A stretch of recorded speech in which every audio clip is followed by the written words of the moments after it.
ខ្លាំងបំផុតគឺការដេសាញផ្នែកខាងមុខមើលទៅគឺបែបស្ពណ៌ហើយយុវវ័យខ្លាំងមែន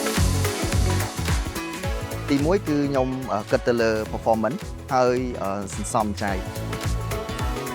ហើយតម្លៃត្រឹមតែ10000ជាងអញ្ចឹងបងកំពុងតែស្វែងរករថយន្ត SUV 5កៅអីដូចនាងខ្ញុំអាចពិចារណាឥឡូវបានដោយសារ GC ឥឡូវក៏យើងបើករោងចក្រនៅស្រុកខ្មែរដូចគ្នាដែរ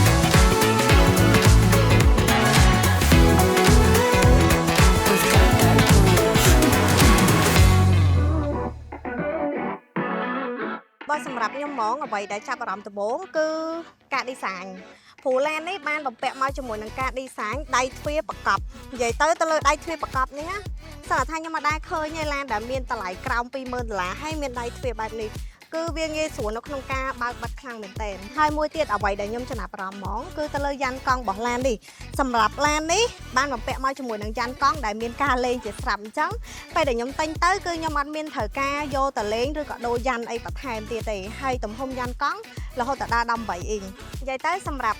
ចំណុចដែលតាក់ចិត្តខ្ញុំហ្មងអាចថាឡាននេះវា design បែបស្ពណ៌ហើយខ្ញុំគ្រាន់តែកលេចមកគឺខ្ញុំចាប់អារម្មណ៍ហ្មងអញ្ចឹងណាហើយណាមួយខ្ញុំគិតថាវ័យខ្ញុំនៅ Gen Z ឡាននេះគឺ design មកបែប Gen Z អាចថាត្រូវមួយវ័យខ្ញុំភាគច្រើនអញ្ចឹងពេលដែលខ្ញុំបើកទៅណាមកណាខ្ញុំគិតថាអាចថាសមមួយខ្ញុំច្រើនអញ្ចឹងណាសម្រាប់ក្នុងនាមខ្ញុំជាទីប្រឹក្សាផ្នែកលក់នៅ GC មុនពេលដែលខ្ញុំសម្រេចចិត្តទិញ model GS3 នេះក៏ខ្ញុំ check មើលច្រើន brand ដែរអ្វីដែលខ្ញុំពេញចិត្តទៅលើ model នេះគឺគុណភាពតែម្ដងចាហើយភាព comfortable ផ្នែកខាងក្នុងចាហើយជាមួយនឹងការ design ផ្នែកខាងក្រៅដូចគ្នា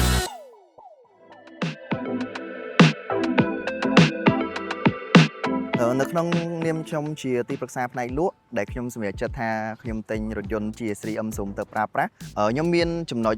មួយចំនួនធំដែរដែលមុននឹងខ្ញុំធ្វើការសម្រេចចិត្តទិញទៅលើ model GS3 M Zoom នេះទីមួយគឺខ្ញុំគិតទៅលើ performance ព្រោះដែលខ្ញុំ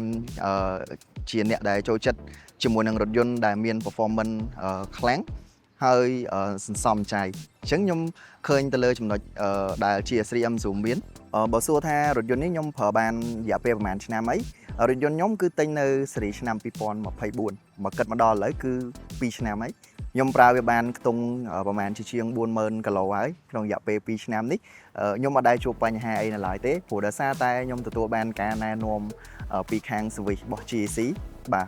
នៅក្នុងការថែទាំក៏ដូចជាការផ្លាស់ប្ដូរប្រេងអីទៀងទាត់ជាមួយនឹងខាងគាត់អញ្ចឹងវាធ្វើឲ្យការប្រើប្រាស់រថយន្តរបស់ខ្ញុំអត់មានជាបញ្ហាឧបសគ្គនៅក្នុងការធ្វើដំណើរនិ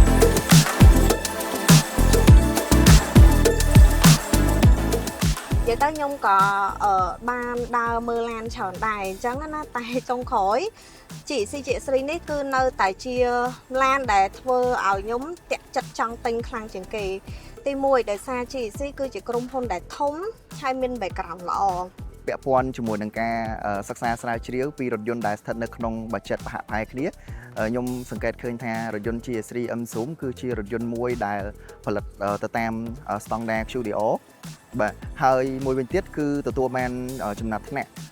ការពារសុវត្ថិភាពទៅលើកម្រិតផ្កាយ5ជាមួយនឹង ASEAN NCAP បាទហើយក៏មានចំណុចបន្ថែមពីលើនឹងទៀតដែរពាក់ព័ន្ធជាមួយនឹងទៅលើស្តង់ដារគុណភាពដែល GAC គឺជាក្រុមហ៊ុនមួយដែលសហការជាមួយនឹងក្រុមហ៊ុនជប៉ុនធំនៅក្នុងការផលិតនិងដំឡើងរថយន្តផងដែរជាមូលហេតុដែលធ្វើឲ្យខ្ញុំកាន់តែមានទំនុកចិត្តលើការប្រើប្រាស់ជាមួយនឹងរថយន្ត brand GAC ជាពិសេសគឺ model GS3 M Zoom នេះតែម្ដងអញ្ចឹងសម្រាប់ឥឡូវសម្រាប់បងដែលកំពុងតែស្វែងរករថយន្ត GS3 ដូចនាងខ្ញុំផ្ទាល់សម្រាប់ GS3 របស់យើងក៏មានរោងចក្រផ្ទាល់នៅស្រុកខ្មែរហើយតម្លៃត្រឹមតែ10000ជាងអញ្ចឹងបងកំពុងតែស្វែងរករថយន្តប្រភេទលក្ខណៈគ្រួសារ SUV 5កៅអីដូចនាងខ្ញុំអាចពិចារណាឥឡូវបានដោយសារ GS3 ឥឡូវក៏យើងបើករោងចក្រនៅស្រុកខ្មែរដូចគ្នាដែរចឹងតម្លៃនេះខាងក្រុមហ៊ុនគេបានផ្ដល់ជាមួយនឹងការធានា5ឆ្នាំឬ150,000គីឡូម៉ែត្រចេញពីរោងចក្រផ្ទាល់អញ្ចឹងបើសិនជាបងផ្សេងដែលគាត់ចំណាប់អារម្មណ៍ពាក់ព័ន្ធមួយឡាន GS3 នេះណាហើយអត់ទាន់ហាងចង់សម្រេចចិត្តភ្លាមទេអាចមកតេស្តតារាយដើម្បីដឹងពី performance សិនក៏បានដែរហើយខ្ញុំហ៊ានធានាហ្មងបើសិនជាមកមើលហើយដឹងតែដកចិត្តអត់រួចដូចខ្ញុំអញ្ចឹងខ្ញុំពិតជាដកចិត្តអត់រួចពីឡាននេះពិតមែន